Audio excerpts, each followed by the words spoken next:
کبھی کسی کی اصلاح کے لیے اپنے آپ کو کبھی مت بگاڑنا، اور جو شخص اپنے نفس کی حقیقت سے ناواقف رہتا ہے وہ اپنی حالت کی اصلاح سے بے نیاز رہتا ہے۔ جو لوگ متقی اور پرہیزگار ہوں وہ اپنے اور دوسرے لوگوں کی اصلاح میں لگا رہتا ہے۔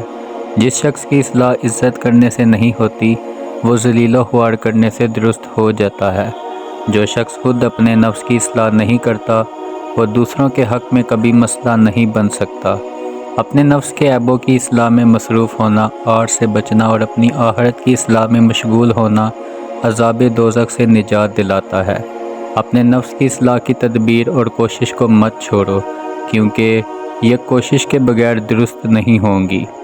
جو شخص تیرا ساتھ کرتا ہے مگر تیرے نفس کی اصلاح میں اعانت نہیں کرتا، اس کا ساتھ تیرے حق میں وبال ہے۔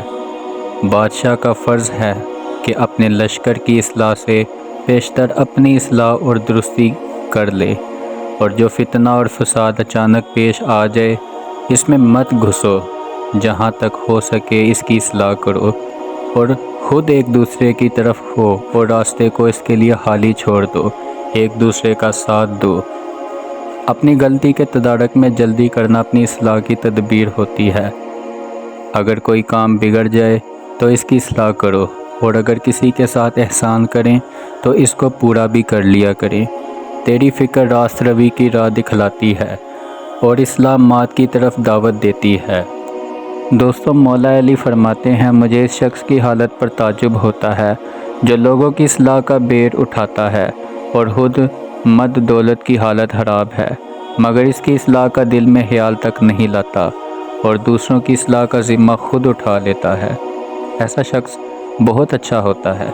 دوستو، مجاہدے نفس میں کمال اصلاح آخرت کے لیے عمل کرنے میں کامیابی و فلاح ہے، اور جو اشخاص تھوڑے مال پر قناعت نہ کریں وہ اپنے نفس کی اصلاح کیسے کر سکتے ہیں؟ دوستو، جو شخص اپنے آپ کی اصلاح نہ کر سکیں وہ اوروں کی اصلاح کس طرح سے کر سکتے ہیں؟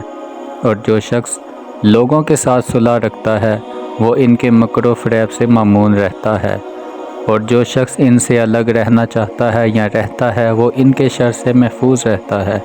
طالب حق کی غرض راست روی اور تباہ کار کی غرض فساد اور مومن کی غرض اصلاح ماد ہے۔ امن اور خوشحالی کے وقت بلا کے آنے سے بے غم نہ ہو، اور جس کام سے عاجز ہونے کا اندیشہ ہو اسے ہاتھ نہ لگائیں اور نہ اس کو چھوئیں۔